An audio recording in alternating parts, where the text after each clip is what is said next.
में 1953 में ये शहर इतिहास के सबसे भीषण आतंकी हमलों से एक का गवाह बना। दहशत इतनी थी, सड़कों पर खून था, पर बेगुनाहों की लाशें बिछी हुई थी। और उसी साल बॉलीवुड का एक चमकता हुआ सितारा, एक ऐसा सुपरस्टार जिसके नाम पर करोड़ों रुपए दांव पर थे और उसे गिरफ्तार किया जाता है, उसे उस कानून के तहत गिरफ्तार किया जाता है जो आतंकवादियों पर लगाया जाता है। ये कानून था टाडा, जिसे terrorist and disruptive activities prevention act. Police को उसके घर से एक AK-47 और गोला बारूद बरामद होते हैं। पूरा देश सदमे में था। ये सिर्फ अवैध हथियार रखने का मामला नहीं था, ये सीधे तौर पर 1993 में मुंबई में बम धमाकों की साजिश से जुड़े हथियारों का मामला था। क्या एक राष्ट्रीय हीरो का बेटा जो अपनी मां नरगिस की मौत के सदमे से निकलकर एक कल्ट फिगर बन चुका था, क्या वो वाकई देश से गद्दारी कर रहा था? और इसका जवाब सिर्फ संजय दत्त की शुरुआती जीवन की त्रासदियों में नहीं, बल्कि उन अंधेरी हकीकतों में छिपा हुआ है जिसे बॉलीवुड ने हमेशा एक नादान गलती समझकर छुपाने की कोशिश की है। सवाल ये नहीं है कि संजय दत्त ने कितनी मुश्किलें झेली, सवाल ये है कि एक उच्च विशेषाधिकार प्राप्त परिवार के बच्चे ने, जिसके सिर पर पिता सुनील दत्त और माता नरगिस का हाथ था,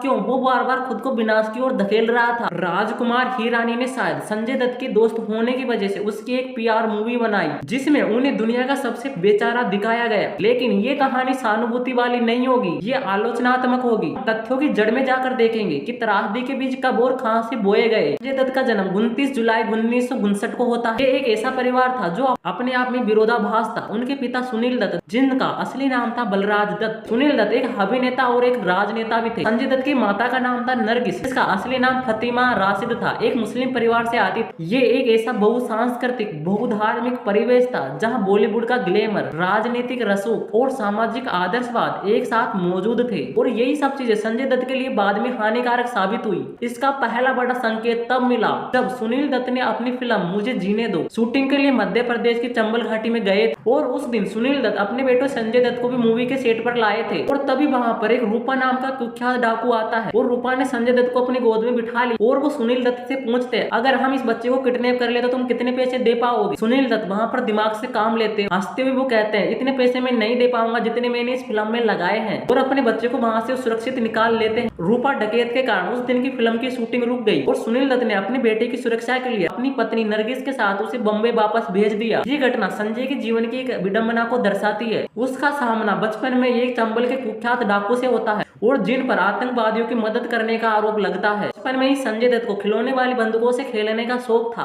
और यही शौक एक दिन वास्तविकता में बदल गया। एक दिन संजय दत्त के हाथों में अपने पिता सुनील दत्त की लाइसेंस वाली बंदूक संजय दत्त के हाथों में लग जाती। अचानक संजय दत्त ने घर की नौकरानी पर गोली चला दी। संयोग से ये अच्छा हुआ कि नौकरानी बुरी तरह घायल हुई, लेकिन वो बच गई और दत्त परिवार ने इस नौकरी का इलाज करवाया और इस पूरे मामले को रफा दफा कर दिया। तो प्रतिक्रिया संजय के चरित्र निर्माण में एक निर्णायक मोड़ साबित हुई। जब एक बच्चा इतनी बड़ी गलती करता है, किसी इंसान को गोली मार देता है और उसे कानूनी चीजों का सामना नहीं करना पड़ता, अकाउंटेबिलिटी की कमी की भावना विकसित होने लगती है। परिवार के पैसे, रईसी और राजनीति प्रभाव ने उन्हें उस सजा से बचा लिया। इस शुरुआती विशेषाधिकार ने अनजाने में ही सही और उसे ये संकेत दे दिया, संजय दत्त गंभीर गलतियां करने के बाद भी उसे बचाया जा सकता है। ठीक उसी तरह जैसे बाद में टाडा मामले में उन्हें बचाने के लिए सुनील दत्त ने सब कुछ दांव पर लगा दिया। ये वही संरक्षण था जो बाद में उनकी लापरवाही को राष्ट्रीय अपराध के स्तर तक ले गया। अकेला हादसा नहीं था। दत्त परिवार के पाली हिल वाले बंगले पर अक्सर बॉलीवुड के लोग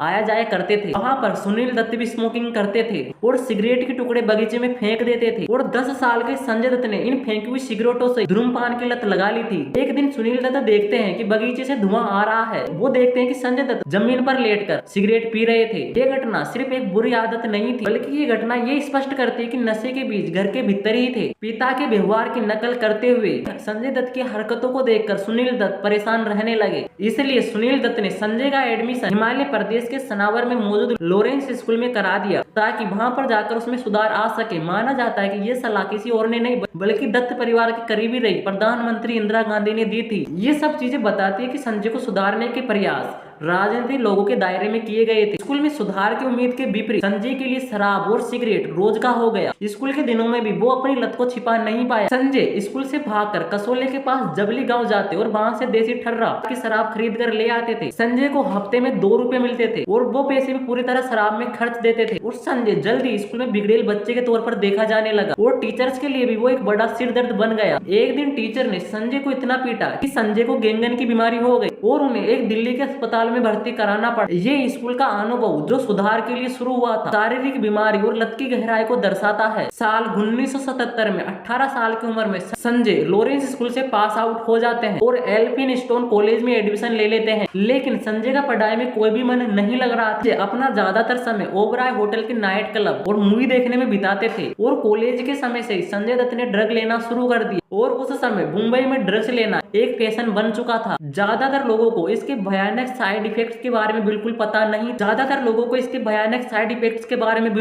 नहीं था। ये तथ्य महत्वपूर्ण है। संजय ने प्रयोग के तौर पर गांजा पीना शुरू किया, लेकिन जल्दी वे कोकेन, हीरोइन, LSD और एसिड जैसी खतरनाक ड्रग्स भी करने लगे। जितनी भी तरह का ड्रग्स इंडिया में मौजूद था, उन सब का यूज संजय ने कर लिया। नशे की ये लत केवल व्यक्तिगत समस्या नहीं थी, बल्कि ये एक सामाजिक टिप्पणी भी की। कैसे बड़े महानगरों कैसे युवा पीढ़ी अनजाने में ही विनाशकारी लत को फैशन के रूप में अपना रही है। सुनील दत्त की पत्नी नरगिस को भी अपने बेटे के ये बदलाव नजर आ रहे थे। वो पूछती थी, संजय के कमरे से ये अगरबत्ती वाली खुशबू क्यों आ रही है। नरगिस का ये मानना दिखाता है कि परिवार वास्तविकता को पूरी तरह स्वीकार करने से कतरा रहा था। संजय घंटों तक अपने कमरे में बंद रहते थे। माँ को उसके सामान से कोकीन, हीरोइन और गांजा भी मिलने लगा। संजय के आए दिन झगड़े होने लगे और ज्यादातर वो नशेड़ी दोस्तों के साथ बाहर रहता था। लेकिन संजय की मां नरगिस ने अपने पति सुनील दत्त को ये नहीं बताया संजय ने किस हद तक ड्रग्स लेना शुरू कर दिया। नरगिस अपने बेटे को किसी भी तरह बचाना चाहती थी। नरगिस का मानना था कि संजय दत्त फिल्मों में आने के बाद ये सब बुरी आदतें छोड़ देगा। नशे की गंभीरता तब खुलकर सामने आती है। संजय को लॉन्च करने के लिए सुनील दत्त ने खुद रॉकी फिल्म बनाने की तैयारी शुरू। 1 जनवरी 1980 को फिल्म का प्रोडक्शन शुरू होता है, लेकिन संजय ने ड्रग्स नहीं छोड़ा।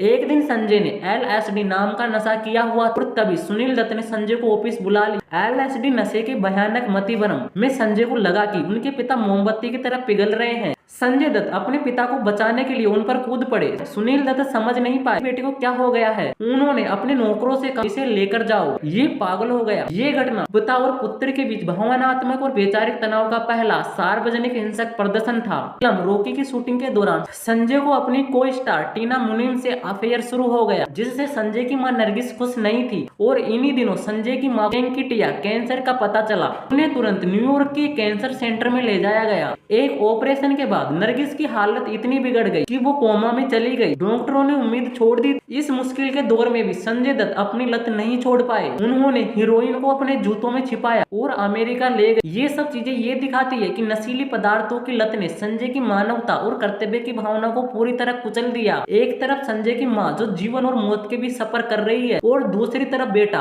अपने जूतों में ड्रग्स छुपाकर घूम रहा है। और कुछ महीनों बाद चमत्कार होता है। उनकी मां नरगिस कोमा से बाहर आती है। होश में आते वो पूछती है, संजू कहाँ है। माँ के अनकहे प्यार ने संजय को बुलाया और माँ को होश में देकर संजय फूट फूट कर रोने लगा। नरगिस भारत में वापस आने को अपने बेटे की फिल्म रॉकी को देखने के लिए बेताब थी। मार्च 1981 में नरगिस मुंबई लौटती है, लेकिन उसकी तबीयत दोबारा बिगड़ गई और उन्हें ब्रिज कैंडी अस्पताल में भर्ती कराया गया। इसकी इच्छा के अनुसार रॉकी 8 मई 1981 को रिलीज होनी थी। 3 मई 1981 से यानी रिलीज के मात्र 5 दिन पहले नरगिस की मौत हो गई। माँ की मौत पर संजय को इतना गहरा सदमा लगा कि वो रोए तक नहीं। ये भावनात्मक शून्यता सदमे की तीव्रता को दर्शाती है। संजय की मां नरगिस की अंतिम इच्छा के मुताबिक 8 मई को रॉकी फिल्म का प्रीमियर हुआ। दत्त परिवार नरगिस की कब्र पर गया। सिनेमा हॉल में नरगिस की सीट E15 को खाली रखा गया। संजय और सुनील दत्त पूरी फिल्म के दौरान उस खाली सीट को देखते रहे, जिसकी तारीफ उनके लिए सबसे ज्यादा मायने रखती थी। वह मां फिल्म देखने के कुछ दिन पहले ही हमेशा के लिए जा चुकी थी। ये भावनात्मक खाई को भरना असंभव था। माँ की मौत के बाद संजय ड्रग्स में और ज्यादा डूब गए। दूसरी तरफ रॉकी बॉक्स ऑफिस पर फ्लॉप रहे और संजय दत्त की एक्टिंग लोगों को पसंद नहीं आई और पिता सुनील दत्त भी गहरे सदमे में थे।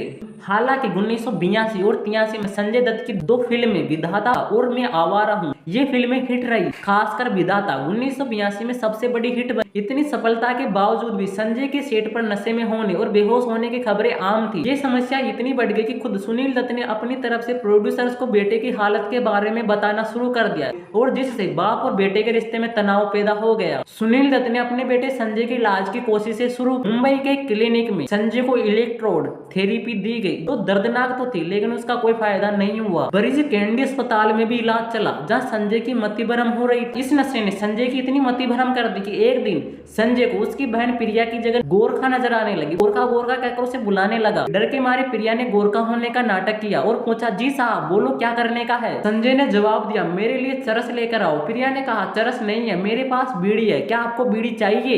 ये घटना दिखाती है कि ड्रग्स ने संजय को मानसिक स्वास्थ्य को किस हद तक तोड़ दिया, जहां उसे अपने ही परिवार के सदस्यों के साथ अजीब और खतरनाक तरीके से बातचीत करनी पड़ रही। साल 1982 में सुनील दत्त ने संजय को टीना मुनीम के साथ इलाज के लिए जर्मनी ले गए, लेकिन वहां भी कोई फायदा नहीं हुआ। इसी दौरान टीना राजेश खन्ना के साथ फिल्म सौतन कर रही थी। वहां पर उनके अफेयर की खबरें उड़ने लगी। इसी खबर से संजय का दिल टूट गया और टीना से उनका रिश्ता यहीं खत्म हो गया। 22 मई 1982 की रात दिल टूटने के गम और नशे में होने के कारण संजय ने अपने घर में ही राइफल को हवा में चला दी, जिससे घर की खिड़कियां और कार के शीशे टूट गए। सब सुनकर पड़ोसी इकट्ठा होते हैं। संजय बेहोश हालत में भी चिल्ला रहे थे, मैं ड्रग एडिक्ट नहीं हूँ। ये अंतिम चीखें नशे को स्वीकार न करने के चरम पर थी। घटना टाडा मामले की सीधी चेतावनी थी। हथियार रखने और उसे लापरवाही से उसे सार्वजनिक रूप से इस्तेमाल करने की प्रवृत्ति संजय के व्यवहार का एक खतरनाक पैटर्न बन चुकी थी। घटना की खबर मिलते ही पुलिस आई, लेकिन संजय अपने एक दोस्त की मदद से वहां से भाग निकले। लेकिन अगले दिन संजय ने खुद को सरेंडर कर दिया और उन पर लापरवाही से हथियार इस्तेमाल करने का केस दर्ज हुआ। संजय को मात्र 500 रुपए में जमानत से रिहा कर दिया। ये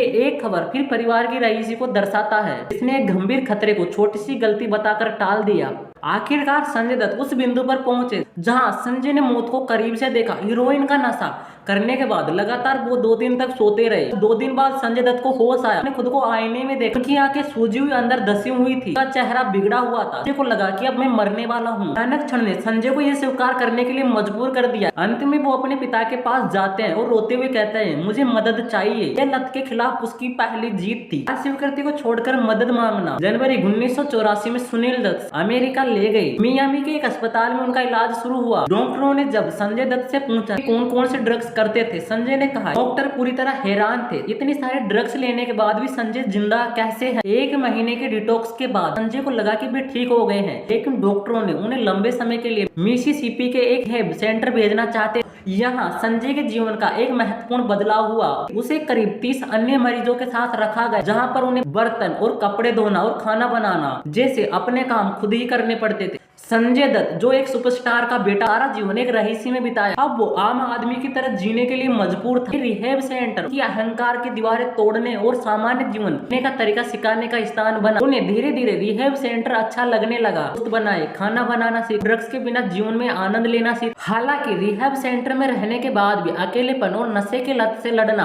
आसान नहीं था। सुनील दत्त को शक हुआ। संजय ने फिर शराब पीना शुरू कर दिया। निराश होकर भारत लौट आए, लेकिन सुनील दत्त ने अपना अंतिम हथियार इस्तेमाल किया। संजय को नरगिस की आवाज में रिकॉर्ड किए गए कुछ टेप भेजे। टेप रिकॉर्ड में नरगिस अपने बेटे संजय को सलाह दे रही थी और अपने प्यार का इजहार कर रही थी। माँ की ये अंतिम अनसुनी आवाज संजय के लिए सबसे पावरफुल मेडिसिन शुरू हुई। इस बार अपनी मर्द माँ की आवाज सुनकर संजय फूट फूट कर रोने लगा। संजय का जीवन का एक टर्निंग पॉइंट था। अब संजय ने ठान लिया, अब वो कभी नशे के हाथ भी नहीं लगाएंगे। सितंबर 1984 में संजय दत्त मुंबई लौट आते हैं। लौटते ही संजय का ड्रग डीलर उनसे मिलने आया, नए माल का ऑफर देने लगा। ये संजय के लिए अंतिम परीक्षा थी। इस बार संजय की इच्छा शक्ति जीत गई। उन्होंने ड्रग्स डीलर को वहां से भगा दिया। वो दिन था जब संजय को पहली बार लगा कि उन्होंने नशे के खिलाफ अपनी पहली जंग जीत ली। मुंबई लौटने के 8 महीने तक संजय को कोई खास काम नहीं मिला। अपना ज्यादातर समय बांद्रा के केसी रॉक होटल में बिताते थे। उन्हें एक बड़ी हिट की तलाश थी। तभी एक ऐसा समीकरण बना, बॉलीवुड का इतिहास बदल दिया।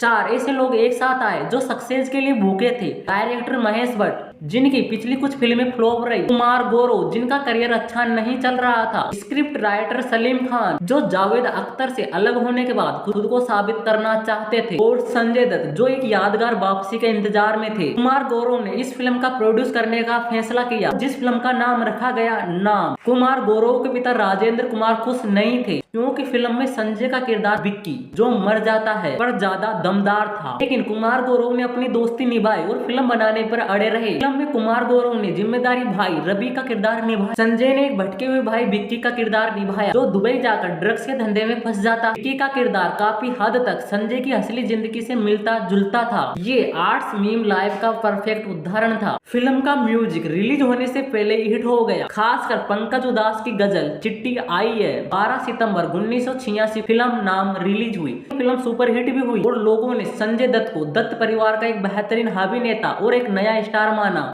फिल्म की सफलता के बाद संजय का कॉन्फिडेंस लौट आया। संजय को साबित करना था कि नाम फिल्म एक तुक्का नहीं थी। की लोकप्रियता बढ़ने लगी, खासकर छोटे शहरों में। ये लोकप्रियता सिर्फ एक्टिंग के कारण नहीं थी, उनकी जिंदगी की ट्रेजेडी, ड्रग्स की लत, अफेयर, कमबैक, बॉडी और लंबे बालों ने उसे एक कल्ट हीरो बना दी। इस कल्ट स्टेटस ने दर्शकों के बीच उनकी छवि को दुखद लेकिन गलत समझा गया नायक के रूप में मजबूत किया। लेकिन ये कल्ट फॉलोइंग ही थी जिसने आगे चलकर उन्हें सबसे बड़े कानूनी और व्यक्तिगत संकटों के दौरान भी दर्शकों की सहानुभूति बनाए रखी। कल्ट हीरो बनने के दौरान फिर संजय की जिंदगी में आती है ऋचा शर्मा। वो 1985 में मिली। संजय को लगता है कि ऋचा बाकी लड़कियों से अलग है, सीधी, भरोसेमंद और पैसे के पीछे न भागने वाली है। और संजय दत्त ने अब ऋचा से शादी करने का फैसला किया, लेकिन उनकी शर्त थी ऋचा अपना एक्टिंग करियर छोड़ दे। ऋचा ने मान लिया। अक्टूबर 1987 में संजय और ऋचा ने न्यूयॉर्क में शादी कर ली। शादी के दौरान नरगिस की एक तस्वीर भी रखी गई। संजय के पिता सुनील दत्त बहुत ही खुश थे। उन्हें लगा कि संजय की जिंदगी अब पटरी पर आ जाएगी। अगस्त 1988 को उनकी बेटी त्रिशाला का जन्म हुआ। कुछ ही महीनों बाद यानी संजय की पत्नी ऋचा को सिर में तेज दर्द होने लगा। हमें पता चला कि उन्हें ब्रेन ट्यूमर है, वो भी कैंसर का। फिर दत्त परिवार पर दुखों के पहाड़ टूट पड़े। ऋचा को कैंसर के इलाज के अस्पताल में भर्ती कराया गया, जहां पर उनकी मां नरगिस का इलाज हुआ था। ये पीड़ा उनके परिवार के लिए अत्यंत दर्दनाक थी। ऋचा का इलाज लंबे समय तक चलने वाला था। संजय शुरुआत में उसके साथ रहने लगा, लेकिन फिर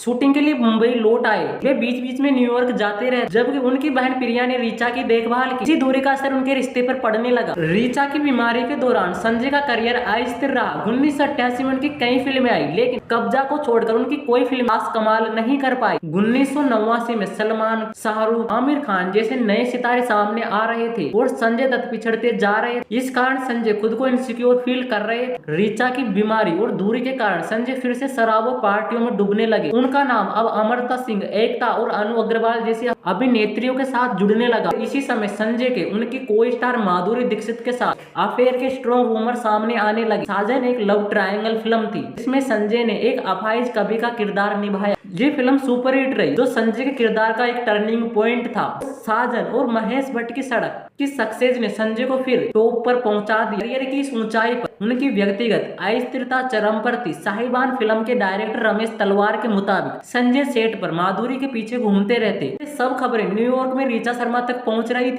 अक्टूबर 1992 में ऋचा अपनी शादी बचाने के लिए अपनी बेटी त्रिशाला के साथ मुंबई वापस आ गए, लेकिन संजय ऋचा से बच रहे। संजय ऋचा को लेने के लिए एयरपोर्ट तक भी नहीं गए थे। संजय का ये रूखा व्यवहार विश्वासघात दिखा रहा था। ऋचा केवल 15 दिन तक ही मुंबई रही और भी वापस न्यूयॉर्क चली गई। साल 1993 की शुरुआत में संजय ने तलाक की अर्जी डाल, जिससे ऋचा बहुत ही नाराज हुई। लेकिन बेटी त्रिशाला को लेकर संजय और ऋचा की कड़वाहट बढ़ गई। 1993 में ऋचा को दोबारा कैंसर हो गया। संजय दत्त 1993 की शुरुआत तक व्यक्तिगत और भावनात्मक और कानूनी रूप से सबसे कमजोर स्थिति में थे। रिश्तों का टूटना और निजी जीवन में चल रहे उथल पुथल ने उन्हें एक बड़े अपराध करने के लिए आसान लक्ष्य बना दिया। 1993 के दिन संजय दत्त को Mumbai police terrorist and disruptive activities prevention act के तहत यानी टाडा के तहत उन्हें अरेस्ट कर लिया। वो कानून होता है जो आतंकवादियों पर लगाया जाता है। पुलिस ने संजय दत्त के घर में AK-47 राइफल और गोला बारूद बरामद की। ये सिर्फ अवैध हथियार नहीं थे, ये एक मिलिट्री ग्रेड असॉल्ट राइफल थी। पुलिस का आरोप था इन हथियारों का सीधा संबंध मुंबई में बम धमाकों में इस्तेमाल हुए हथियारों से है। इसका मतलब साफ था, संजय दत्त पर 1993 में हुए मुंबई बम धमाकों की साजिश में शामिल होने का आरोप लगा। टाडा गिरफ्तारी कोई अचानक हुई घटना नहीं थी। उनकी पिछली लापरवाही, नौकरानी पर गोली चलाना, में राइफल चलाना, इन सबका एक भयानक परिणाम था। पिछली 2 घटनाओं में उनके परिवार की रईसी और पॉलिटिकल ने उन्हें बचा लिया था। तो इन सब से संजय को ये झूठा विश्वास पैदा हुआ होगा कि वो कानून से ऊपर है। लेकिन इस बार ये मामला राष्ट्रीय अपराध था और यहाँ से संजय की जिंदगी पूरी तरह बदल गई। संजय दत्त अब तक एक बिगड़ेल बच्चा, ड्रग्स एडिक्ट ही नहीं था। उन पर देश के साथ गद्दारी करने का आरोप लगाया गया। 7 राइफल, गोला बारूद और टाडा एक संजय दत्त के कल्ट हीरो को हमेशा के लिए दागदार बना दिया। 1984 में उन्होंने ड्रग्स के खिलाफ जंग जीती थी। अब वे आतंकवाद के दलदल में फंस चुके थे। संजय दत्त को मुंबई हमलों के आरोप में अरेस्ट क्यों किया, इसके पीछे की पूरी कहानी क्या थी, रीचा के साथ संजय के संबंध आगे कैसे रहे, संजय के जेल के दिनों से